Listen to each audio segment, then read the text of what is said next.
All right, welcome back to another episode of The Basement. I'm your host, B Mage, and tonight we got the first female guest that I have on the channel. Thank God, you know what I mean?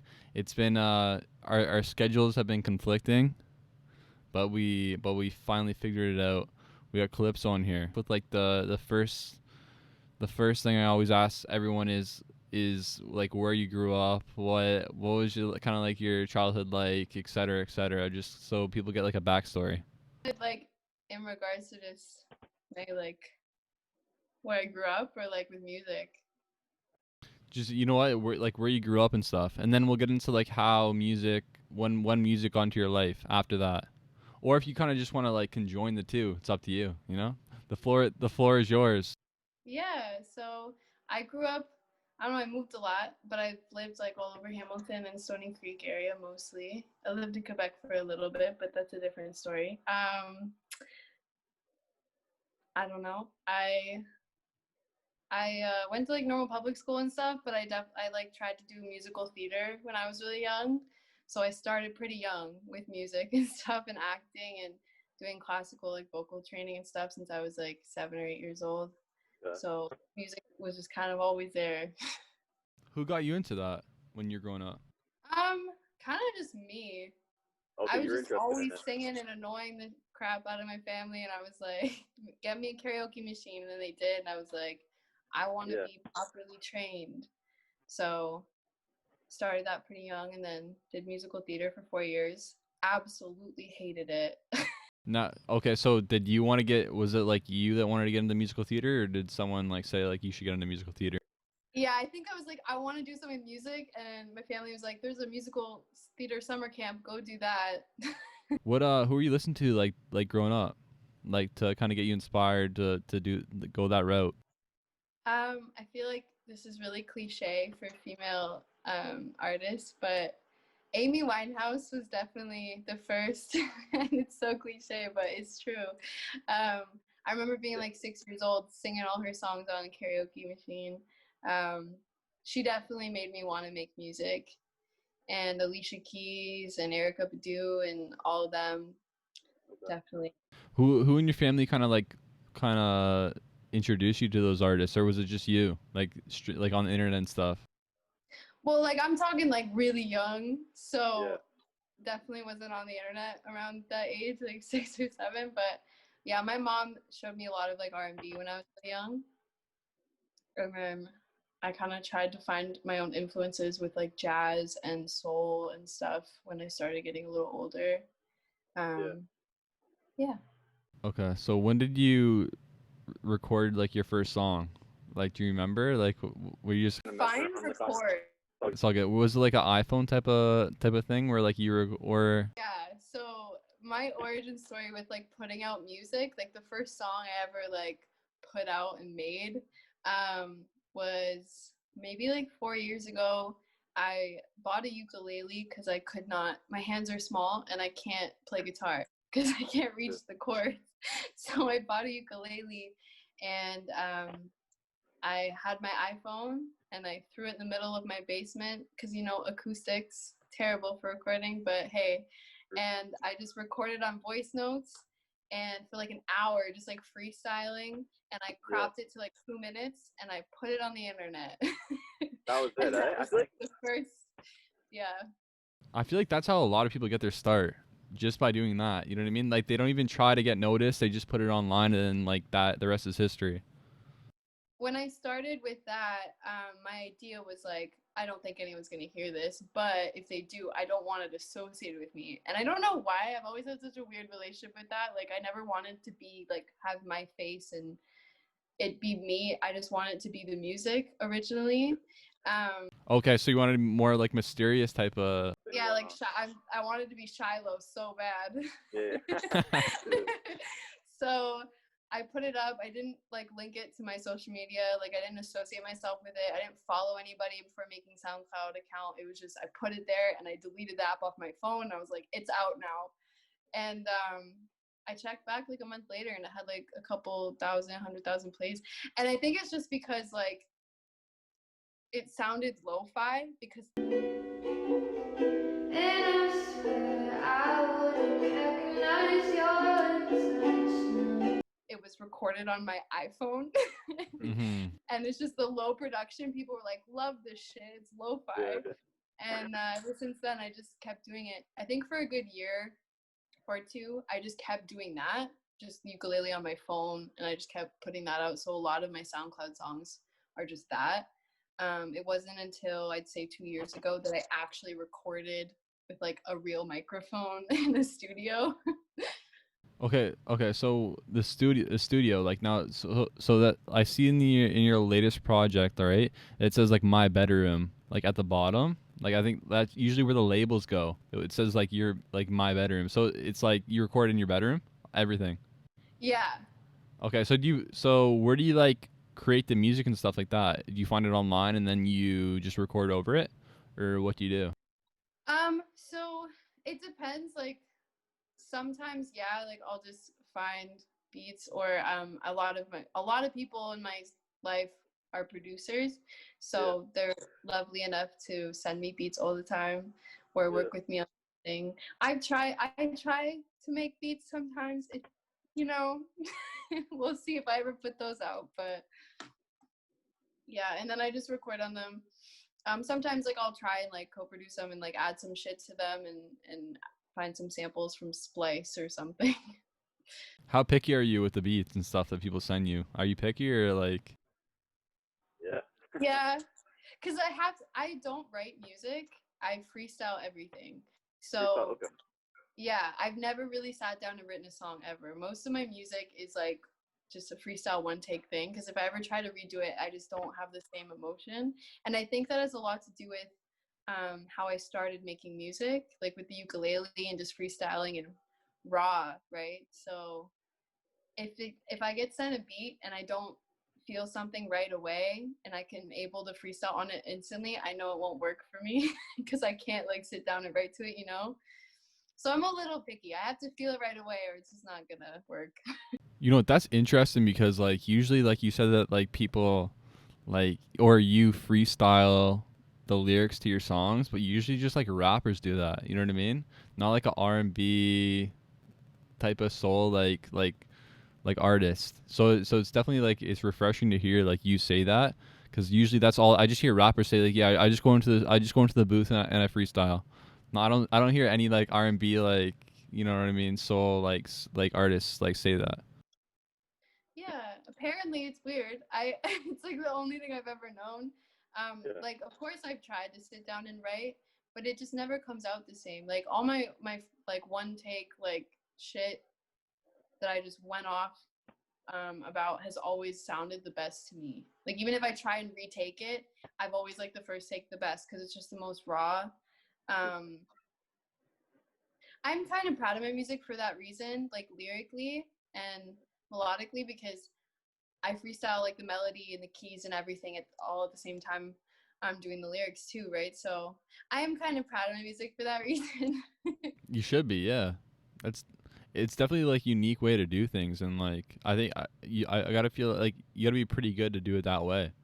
So you know it says something about like your talent and like your voice and stuff like that. um, Common misconception: I am not named after the lemonade. That lemon is amazing. It's good, but everyone thinks that's where I get it from because I do drink them often. But so back when I was like 16, I went into a studio for the first time. I think I lied. That's the first time I recorded in a studio. It never came out. Um, and I recorded a freestyle on something, and somebody asked me what my name would be to be credited, and I couldn't think of anything. And I think one of the people, their music name was like something to do with Greek mythology. So then I started trying to think on that because I couldn't think of anything. And I remembered reading about Calypso, the goddess nymph who, I'm going to fuck up this story, but I'll try my best. She was, I think, she was maybe exiled to an island because she did some shit. And she had a magical singing voice where she could entrance people. And she fell in love with this man who didn't love her back. So she sang to him for like 300 years or something and entranced him with her voice to stay on this island and love her back. And I just thought that was so beautiful and touching. And I'm like, that's what I let me enchant you with my voice, you know? So that's kind of why I picked Calypso. I like that. I like that name. The first song I listened to of yours was "Hope You Miss Me." I think when I was checking you, out, like I remember I went on Apple Music and I listened to it, and I remember I was vacuuming and like I kind of got zoned out for a second because your voice is like very, very like you said, like melodic slash like atmospheric. It has like a lot of like layers to it. You know what I mean? So like I remember I was vacuuming and I kind of was vacuuming and I kind of like stopped and I was kind of just staring like at the wall. You know what I mean? Just because it's kind of like very like I don't know. It's a unique sound. It's very like soothing. You know what I mean? So like yeah, no problem. So like obviously you mentioned some of your influences when it comes to like your music and stuff like that. But like what's it? Yeah. Okay. So what about nowadays? Like who would you listen to recently that kind of influenced your sound? So this will make almost no sense, but he's also one of my favorite artists, but a huge influence for me, especially when I'm trying to pick a beat recently. So like hope not so much Hope You Miss Me. I feel like that's a weird introduction to my sound because that song I really don't identify with as my sound. It was very different for me and it was very like an in the moment song for me. Um lately I've been looking for more like boom boppy beats because I don't hear female vocalists going on songs like that and like singing R&B. It's just so not doesn't make sense. And so MF Doom is like one of my favorite musicians of all time. And I just love his beats so much in the production and I love the sound and just everything about his music. So I try and like go on beats like doom beats and Earl beats sometimes and just make them so melodic and chill and R&B because I just don't hear music like that from female vocalists. So you don't hear like a boom boppy rap beat and hear some girl singing like sad songs on them. Yeah. So that's been a huge inspiration for me lately for sure. 100%. Like yeah, like a Party Next Door but a female version. Do you listen to Party Next Door? Exactly. Yes, of course. Like that with those type of beats and stuff like that. Yeah. Yeah, I fuck with that for sure. I saw on your Instagram too, you performing live.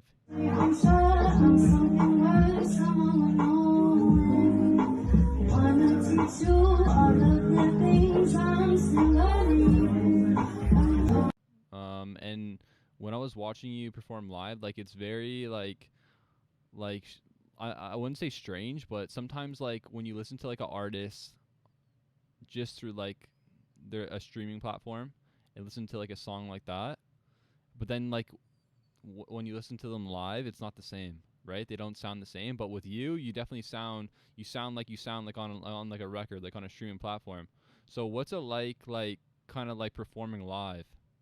Like is it like were you stressed out your first performance? What was your first performance and kind of how did that go for you and how have you adapted since then to kind of get better at it? So what you saw was my first and only performance.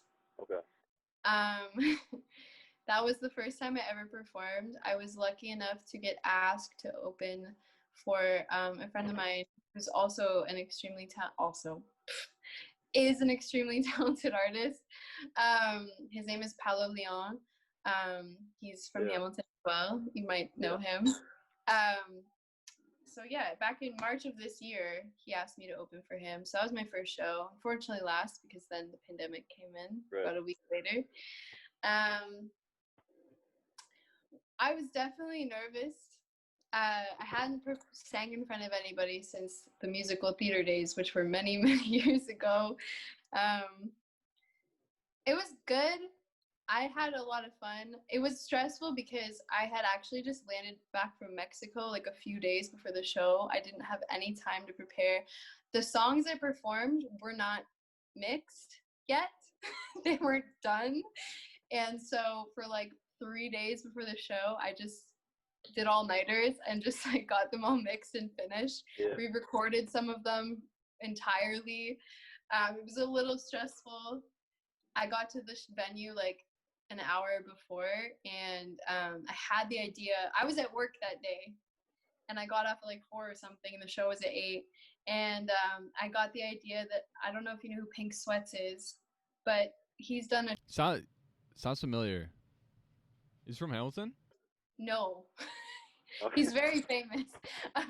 Unfortunately, not from Hamilton, but he's done shows where he has flowers like wrapped around his mic stand, and like it's very incorporated on stage. Yeah. And I don't know why, but I just envisioned that so heavily for my set. And I got this idea like, 2 hours before a show. So I ran to the dollar store, I bought a bunch of flowers, and I was trying to think of how to attach them to everything. I ran to like Home Depot or something. I bought a bunch of zip ties. I went to the venue, spent like an hour during sound check. Didn't do sound check, I don't think.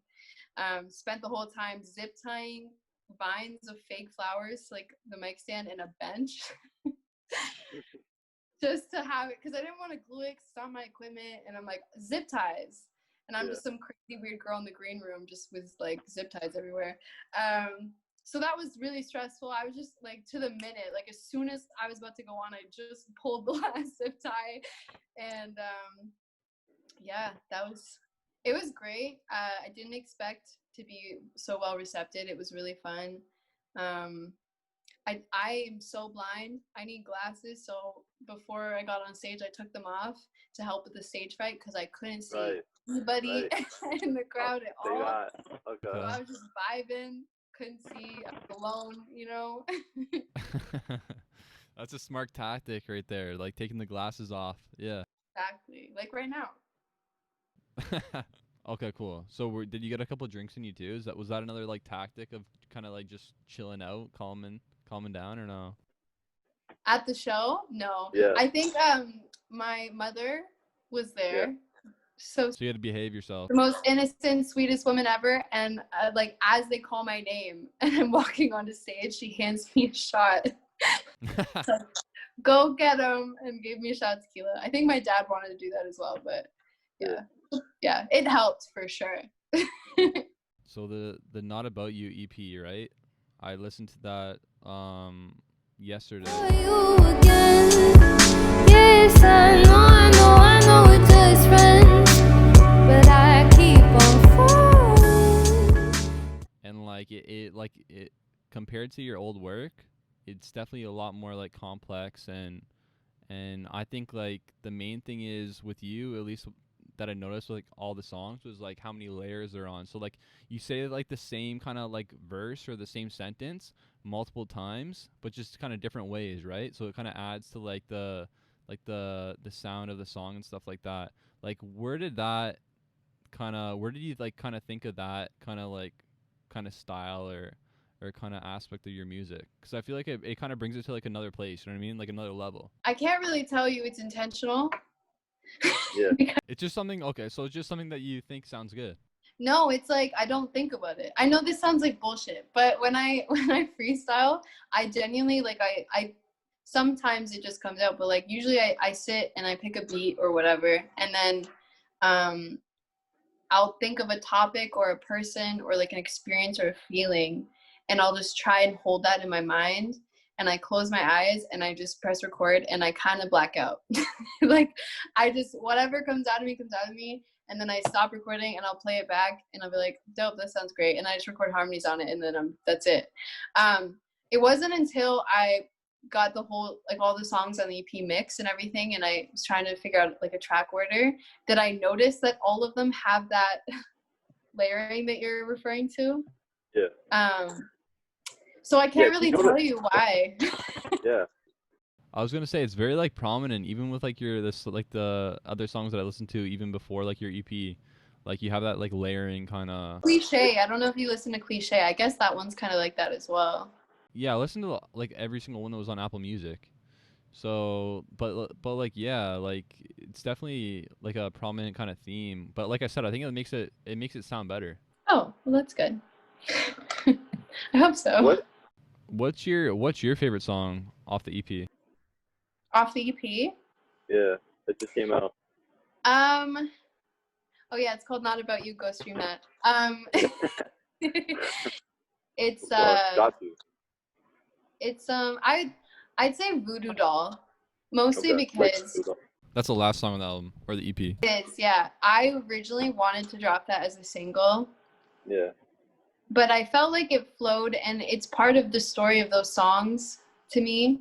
So I felt like it was important to have it on the EP. It's definitely my favorite. I've never really used a lot of like, oh, this keeps bugging. A lot of imagery and stuff in my lyrics. That one was definitely, I didn't like write it, but I think I did take a few takes for that one. It was a freestyle originally, and I kind of worked with it. So that one's definitely my favorite. I like Fallen, and I also like the one with Keyshawn V, right? That's his name? Keyshawn, yeah. No, you doubted me, but it's just a game. It's just a game. It's just a game.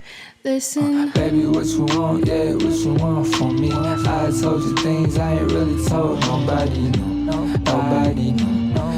He's incredible. I don't know him at all. He's in You don't know him. California. So how do you guys link up then? I couldn't tell you. I think I must have found his music somehow on SoundCloud like a few months ago, and I followed him on Instagram. He followed me back. I maybe listened to like one of his songs, and people ask me to do features often, like male artists, and I usually say no, like because I was just trying to focus on my own music and wanted to put out this EP for like a year now. And I heard like one song of his, and I don't know what possessed me to do this, but I messaged him and I said, hey, I just recorded a freestyle, just a short couple verses, like would you be down to just like sing on it? And he said, sure, send it. I sent it. He sent it back to me in like 2 hours, fully mixed, and that was that. And like that was like the extent of our conversation. So that's cool. We have 2 songs out actually. The other one is only on SoundCloud as of right now. It's called Call. Yeah, I saw that too. But when I listened to the one with him, Not About You, right? Like for the first 5 seconds, as soon as he came on, I was like, holy shit, like J. Cole's on here. Does he not sound, do you listen to J. Cole? Yeah, so someone said that to me, I think 2 days ago, and I didn't hear it until they said it, and now I can't unhear it at all. It's like holy shit, she got J. Cole on here. That's what I thought. I wish. I mean, that's crazy. I mean, yeah, he's very talented, like for sure. I've just never found like a male, like not never. I mean, I love Paolo's voice, and we have a song together as well, and it's lovely. But with Keyshawn, like I just found our voices really flowed well together. Yeah. Like the sound of our voices, and I love that song a lot just because like his voice is just so good. No, it is for sure. They definitely mix well together, and the song's like great for sure. Who do you want to work with, like in general? Like are there any artists that you want to work with from the city? I always ask everyone this. I'm just curious. From the city? Yeah, from the city. And if not, you don't have to answer, because like you said, I know you're trying to focus on yourself and stuff. But what about other artists, like just in general? If there's none from the city, what are just some artists in general that you listen to that you want to like collaborate with one day? Yo, MF Doom, hit me up. Like that would make my life. Just if MF Doom sampled me, I would quit music after that. I could never top that. Like ever. No, but in the city, I feel like most musicians that I know of in Hamilton are mostly rappers, and it's a style of rap that I just don't think flows with my sound, most of them. And I know there's a lot of artists I haven't discovered yet in the city, which is why I love what you're doing, because it helps like make aware and introduce us to more artists locally. So that's really great. I don't know if there's anybody. I'm trying to think. I'd love to make more music with Paolo for sure. I bug him a lot. I reached out to him. I listened to like a couple of his songs, and they're really good too. But yeah, he's really good. But you got to introduce me. Like, I want you to like show me some rappers, cause just so I love like you said, kind of connecting with people and just kind of seeing like new talent, because like you never know everyone that's kind of doing their thing around here. I know. And a lot of people I've met in the city at like shows or something, they're so talented and they don't put out music. As an artist, they make music, they record it, but they don't put it out. And I just hope that they will, because it's so good. And I think they're just like nervous about like being from Hamilton has a weird stigma around it, especially in the music scene, being close to Toronto. I know there are some artists, I won't name drop, that are from Hamilton that try and say that they're from Toronto and they make music. Yeah. They don't want to claim it, eh? Yeah, that I see that a lot with Brampton too. Brampton rappers, they always rep Toronto. Have to. Fair enough. Okay. So like, would you say like, I know you just said that like there's some people that like don't even let people know that they make music, right? Like how talented would these like are these people? Like, do you think they can like make a scene, or they can make a big impact in terms of like music, or like? I think so, yeah. And even people I'm not talking about that are like necessarily rapping or singing, like even producers. Like there's so many people I know that like dabble in producing and they just make beats in their free time, but like they're really talented. And I just wish they just put it out. Like my best advice is like, I sit on music all the time. Like I make like a couple songs a day sometimes, and they'll never come out, and I regret like not putting them out, because the more you wait on your music and the more you hear it, the less you're gonna like it over time, especially because you're always gonna grow as an artist, right? So if you listen back to something you made like 2 years ago, you might not think it's good anymore or good enough to put out, because you know that you're past that in your talent and in your sound, and it's developed and evolved. But that doesn't mean it's not good, and that doesn't mean that people won't receive it, you know? So my best advice is to make it and drop it. Like, don't sit on it, don't hold it back, just put it out there. Someone will receive it, and it is always going to be good enough. And even if it's not, like, you'll learn from it, you know? What's next for you in terms of music? I know you just dropped the EP, but like, do you have any plans, or you kind of just like? Well, I already have the other EP done. There's another one already ready. Yeah, because it was gonna be like an album, and I just got lazy and didn't mix it all fast enough, and I wanted to drop. So you gotta mix all this shit yourself. Like, you do everything. I did not mix this EP because I was slacking on it so hard. I did not. But I don't know what the hell I was just saying. So I didn't get it all mixed in time, and I finally did. So I just thought I'll put like 4 songs on it that are done being mixed, and I'll just drop it. I wanted it to drop on my mom's birthday, and so I did. So only 4 songs made it, and it's so unfortunate because I was listening to it the other night, the songs that didn't make the cut, and they fit so good on the EP. So I'm like, fuck it, I'll just drop like a part 2. There you go. Yeah, for sure. Do it. Yeah. Okay. So you got a part 2 coming. Where do you see yourself like in the long run in terms of music? Like, what do you want to do with it? So it's always been a hard question for me. Or is it more so like a private type thing? Like, you want to keep it low key. I understand that too, you know? Yeah, it's weird. I have such a hard like relationship with that because of course, like, you know, money's nice, and that would be great if like it blew up and I could make like money from music, but like that is not why I do it. And I just love making music, and it's really therapeutic for me. Since it's all a freestyle, I feel like when I sing, I tell stories that I can't, like, I process things that I can't normally. And so it really means a lot to me. So when I put my first song out and somebody said like that song touched them and like it made them really feel things, or they've cried to my music and shit like that shit means so much to me, because the songs are so vulnerable. Like, you wouldn't know it unless we did like a Genius interview and I went down all the lines. Yeah.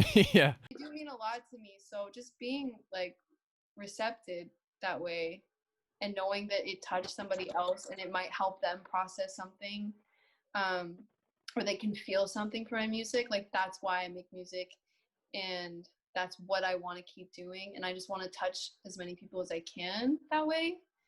I've never wanted fame from music. I don't want that.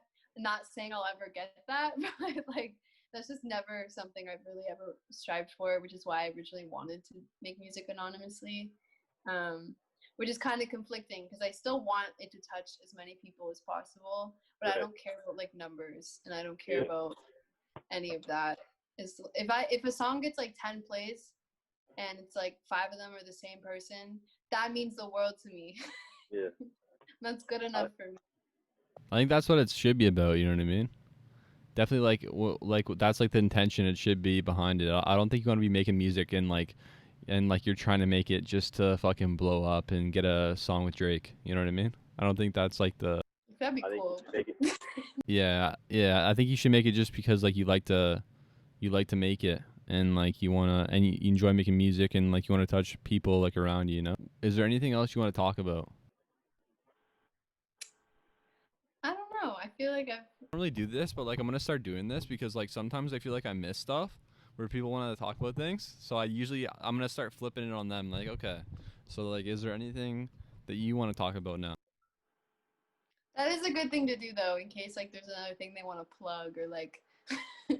That's right, and that's what I've been thinking too. And like, usually sometimes like they'll hit me up afterwards and say like, man, next time we can talk about this. But like, shit, like, you know, I'm too late. Yeah. No, I think I've kind of covered everything. I will be dropping visuals for my EP soon. Okay, who are you working with for visual?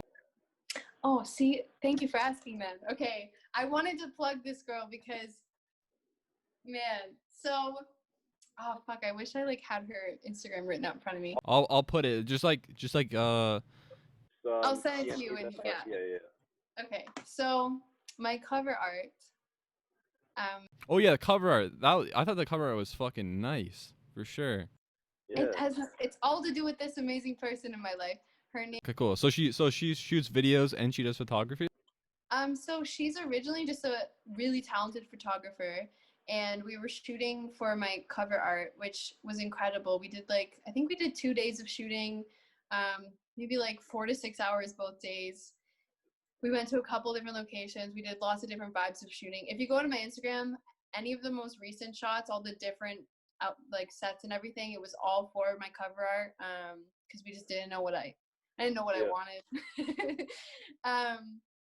Her name is Emily. I think on Instagram it's like Emmy Pre or something like that. She's an incredibly talented photographer, really unique style, which is why I really wanted to work with her. She is local in Hamilton. I think I've met her through like shows and stuff at venues of other Hamilton musicians. She's incredible. Get her to take your photo. This girl is amazing. The shots were so amazing, and I just loved how I could like barely describe what I was envisioning, and it would just be in front of me. Like she's so amazing with that. Like I love her like imagination and her vision, and I just love working with her. And I told her that she's now officially my personal photographer for all my cover art for the future. I bugged her so much after how amazing the cover art was. I was like, can you shoot videos? Like, I want to make visuals with you. And she's never shot videos before. So this is an experiment for both of us because I've never done a music video. So we'll see how it comes. But it's looking pretty cool so far. I will say that. Okay. I'm looking forward to that. It's going to be interesting. Okay, so thanks for coming on the show. Yeah, thanks for having me, man. Finally, we got a date. Thanks for being patient. Appreciate it. It was worth it. My middle name. But thanks for coming on here and sharing your story. And like I said, or like I say with like all the other people that come on here, hopefully like we can like link up in person after like all this stuff is like over with, and like do it face to face, because it's 10 times better like that. You know what I mean? Yeah, for sure. Okay. Thanks for coming on, Calypso. What's your name? It's Natalie, right? Yeah, it's Natalie. Yeah. Thanks for coming on here, Natalie. Yeah, no worries. Thanks for having me, man. about it.